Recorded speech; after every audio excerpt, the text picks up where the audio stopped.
Serious ആയിട്ടാണ് വന്നേക്കുന്നത്. അതിൻ്റെ പേരാണ് പപ്പട വലച്ച. അപ്പൊ ഗൈസ് നിങ്ങൾക്ക് പപ്പട വലച്ചത് കണ്ടേ, നമുക്ക് പോയി കാണാം. ഹലോ പപ്പട വലച്ച, എന്തൊക്കെയുണ്ട്?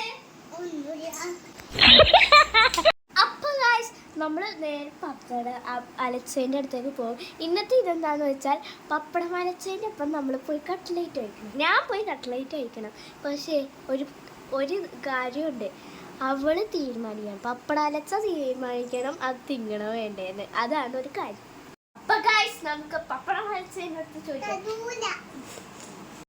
അപ്പൊ ഗൈസ് അലച്ച ചോദിക്കുന്നതിന് മുമ്പ് തരും. പപ്പട അലച്ച, ഞാൻ എനിക്ക് മിഠായി തരാം, നീ എനിക്ക് കട്ട്ലേറ്റ് തരോ? Please please അലച്ച.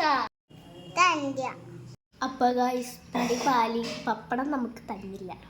ഗൈസ് നമുക്ക് എന്തെങ്കിലും നൈസായിട്ട്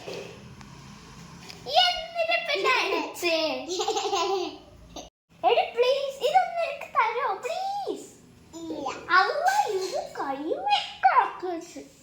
അപ്പൊ ഗൈസ് ഇതിനെ കൊണ്ട് വല്ലാതെ ഇതായി നമുക്ക് ഇത് കട്ട്ലേറ്റ് എടുത്ത് കൊടുക്കാം. അലക്സ പപ്പട അലക്സ എന്തേ നമുക്ക് തിന്നാം.